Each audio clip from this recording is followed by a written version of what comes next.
5 months of military conflict between the United States and Iran. And oil prices haven't gone crazy. If that surprises you, you're not alone.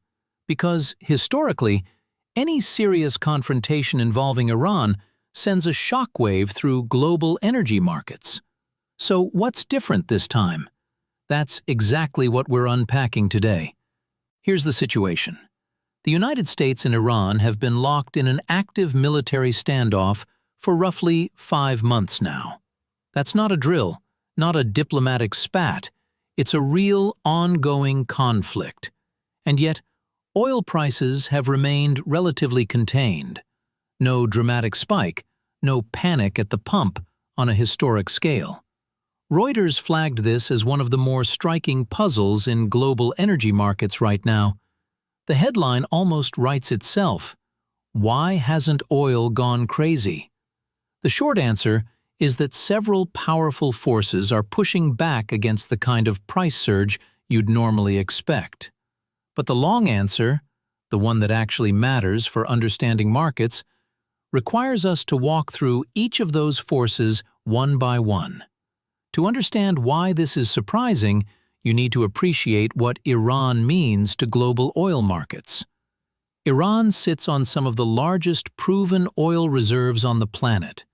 It's a core member of OPEC, the cartel of oil-producing nations that has shaped global energy prices for decades. And its geography is just as important as its geology. Iran borders the Strait of Hormuz, the narrow waterway through which roughly a fifth of the world's seaborne oil passes every single day. When tension rises in or around Iran, traders don't wait for supply to actually be disrupted. They price in the risk immediately. That's why even a strongly worded speech from Tehran can nudge oil futures higher on a Tuesday morning. So 5 months of actual military conflict? Under normal assumptions, that should have sent prices sharply higher. The fact that it hasn't tells us something important is offsetting the fear premium that markets would usually attach to a situation like this. So what are those offsetting forces? A few key dynamics tend to suppress oil prices, even when geopolitical risk is elevated. First, consider supply from elsewhere. When one major producer faces instability, other producers, whether inside OPEC or outside it, can step up output to compensate. If global spare capacity is relatively high, the market has a buffer. Traders know that a shortfall from one source can be covered, which limits how aggressively they bid up prices. Second, demand matters just as much as supply.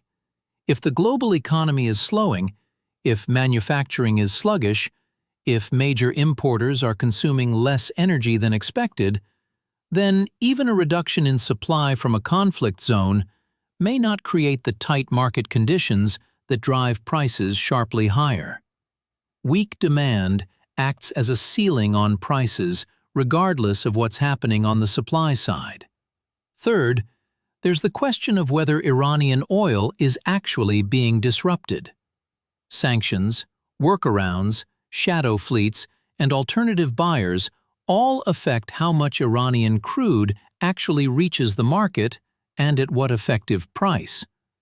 If Iranian barrels continue flowing through informal channels, the physical supply impact of the conflict may be smaller than the headlines suggest.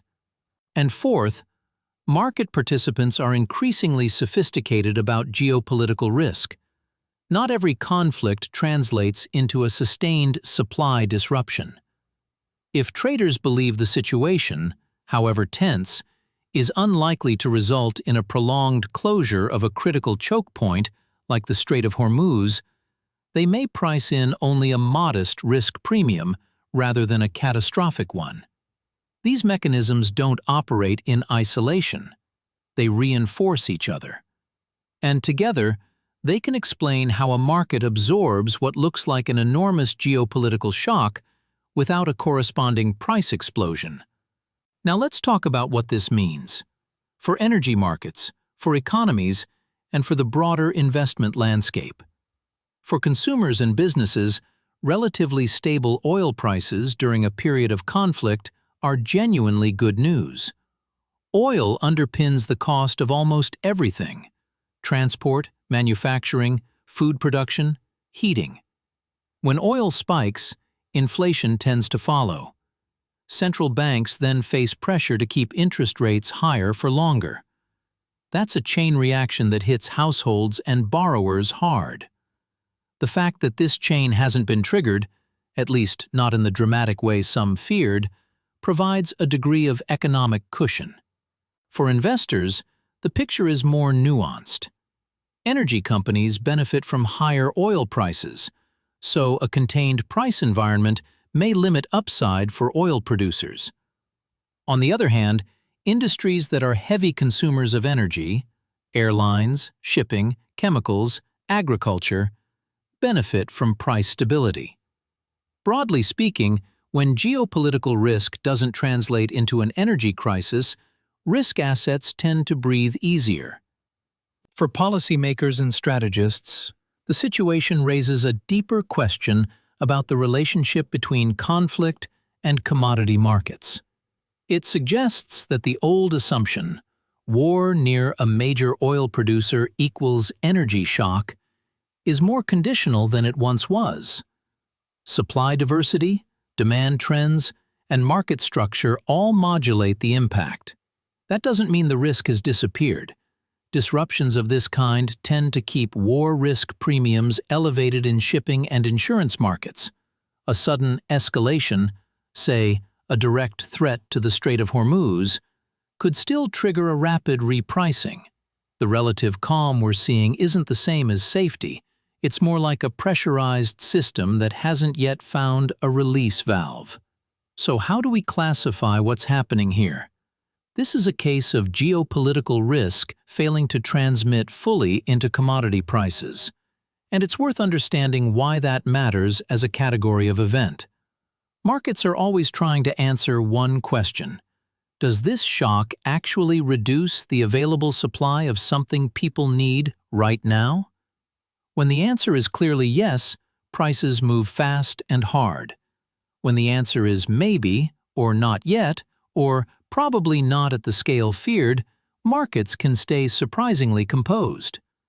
The US-Iran confrontation, at least through the lens of global oil markets over these 5 months, appears to fall into that second category. The conflict is real, the stakes are real, but the physical supply impact has, so far, been absorbed or offset by countervailing forces. That's a fundamentally different outcome than, say, the oil embargoes of the 1970s or the price shocks that followed major Gulf War escalations, where supply was visibly and immediately curtailed. It also serves as a reminder that geopolitical risk and market risk are related but not identical. A region can be deeply unstable without that instability producing a commodity crisis, as long as the flows keep moving and alternatives remain available. Investors and analysts who conflate political tension with guaranteed market disruption will often be wrong. The ones who look past the headlines and ask whether supply is actually being constrained tend to read these situations more accurately. That discipline, separating noise from signal, is what separates reactive trading from informed analysis. If you found this breakdown useful, consider subscribing to Investors Club Global. We cut through the headlines and explain the mechanics that actually drive markets, every week, in plain language. Hit the subscribe button, and we'll see you in the next one.